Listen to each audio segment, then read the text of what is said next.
ଆଜି ଓଡ଼ିଶା ଆସିବେ ପ୍ରଧାନମନ୍ତ୍ରୀ ନରେନ୍ଦ୍ର ମୋଦି। ଆଜି 9:30ରେ ଭୁବନେଶ୍ୱରରେ ପହଞ୍ଚିବେ। ସୋମବାର ଦିନ ଦୁଇଟି ସଂସଦୀୟ କ୍ଷେତ୍ରରେ ପ୍ରଧାନମନ୍ତ୍ରୀଙ୍କ କାର୍ଯ୍ୟକ୍ରମ ରହିଛି। ମେ 6 ତାରିଖ ଦିନ ପ୍ରଧାନମନ୍ତ୍ରୀଙ୍କ ବ୍ରହ୍ମପୁର ଏବଂ ନବରଙ୍ଗପୁରରେ ଜନସଭା କାର୍ଯ୍ୟକ୍ରମ ରହିଛି।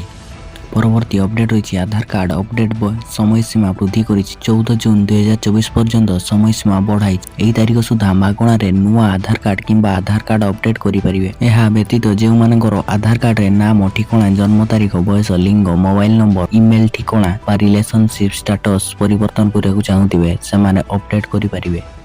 ପରବର୍ତ୍ତୀ ଅପଡେଟ୍ ରହିଛି ଚାଷୀମାନେ 17ତମ କିସ୍ତି ପାଇଁ ଅପେକ୍ଷା କରିଛନ୍ତି। ଏହି ଯୋଜନାରେ 16ତମ କିସ୍ତି ପ୍ରଧାନମନ୍ତ୍ରୀ ନରେନ୍ଦ୍ର ମୋଦିଙ୍କ ଦ୍ୱାରା 28 ଫେବୃଆରୀ 2024ରେ ସମସ୍ତ ଯୋଗ୍ୟ ଚାଷୀଙ୍କୁ ପ୍ରଦାନ କରାଯାଇଥିଲା। ପିଏମ୍ କିଷାନ ପଦକ୍ଷେପ ଅନୁଯାୟୀ ଯୋଗ୍ୟ ଚାଷୀଙ୍କୁ ପ୍ରତି 4 ମାସରେ 2000 ଟଙ୍କା ଲେଖାଏଁ ଦିଆଯିବ। ମୋଟ ଉପରେ କୃଷକମାନେ ବର୍ଷକୁ 6000 ଟଙ୍କା ପାଆନ୍ତି। ପିଏମ୍ କିଷାନ ୱେବସାଇଟ୍ ଅନୁଯାୟୀ ପଞ୍ଜୀକୃତ ଚାଷୀମାନଙ୍କୁ KYC କରିବାକୁ ପଡ଼ିବ। ଏହି ସେବା ପିଏମ୍ କିଷାନ ପୋଷ୍ଟାଲରେ କିମ୍ବା ନିକଟସ୍ଥ ବାୟୋମେଟ୍ରିକ୍ KYC କେନ୍ଦ୍ରକୁ ଯାଇ କରାଯାଇପାରିବ। ପରବର୍ତ୍ତୀ ଅପଡେଟ୍ ରହିଛି ସରକାରଙ୍କ ବଡ଼ ଘୋଷଣା, ବେକାର ବୁଲୁଥିବା ଯୁବ ଗୋଷ୍ଠୀମାନଙ୍କୁ ମିଳିବ 8000 ଟଙ୍କା। ତ କେମିତି ହେବେ ଆସନ୍ତୁ ଜାଣିବା ସମ୍ପୂର୍ଣ୍ଣ ଅପଡେଟ୍। ପ୍ରଧାନମନ୍ତ୍ରୀ ଆଣିଲେ ଆଉ ଏକ ନୂଆ ଯୋଜନା। ଏହି ଯୋଜନାରେ ଆପଣଙ୍କୁ ମିଳିବ 8000 ଟଙ୍କା। କ'ଣ ଆସିଛି ଅପଡେଟ୍ ଆଜିର ବିଷୟ ଆମେ ଆପଣଙ୍କୁ ଦେବାକୁ ଯାଉଛୁ।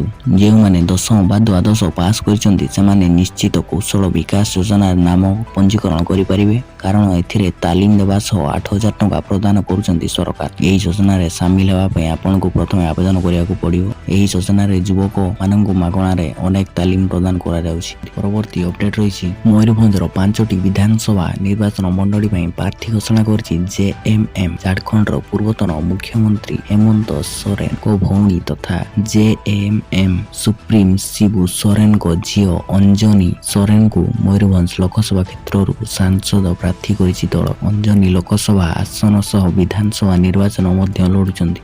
ପରବର୍ତ୍ତୀ ଅପଡେଟ୍ ରହିଛି ବନ୍ଦ ହେଲା ହମାସ ଓ ଇସ୍ରାଏଲ ଯୁଦ୍ଧ। ଆଲୋଚନା ପାଇଁ ରାଜି ହେଲା ହମାସ। ମାସ ଧରି ହମାସ ଏବଂ ଇସ୍ରାଏଲ ମଧ୍ୟରେ ଯୁଦ୍ଧ ଲାଗି ରହିଥିଲା। ହମାସକୁ ହଟାଇବା ପାଇଁ ଇସ୍ରାଏଲର ସଂକଳ୍ପ ଗାଜା ଅଞ୍ଚଳର ଲୋକଙ୍କ ଉପରେ ଭାରି ପଡ଼ିଛି। ଗାଜାରେ ସୃଷ୍ଟି ହେଉଥିବା ମାନବିକ ପରିସ୍ଥିତିକୁ ନେଇ ଆମେରିକାରେ କ୍ରୋଧ ବୃଦ୍ଧି ପାଉଛି। ଜାତିସଂଘର ସେକ୍ରେଟାରୀ ଜେନେରାଲ ଆଣ୍ଟୋନିଓ ଓ ଗୁଟେରସ୍ ଉଭୟ ଇସ୍ରାଏଲ ଓ ହମାସକୁ ଏକ ଚୁକ୍ତିନାମାକୁ ପ୍ରାଧାନ୍ୟ ଦେବାକୁ ଅନୁରୋଧ କରିଛନ୍ତି।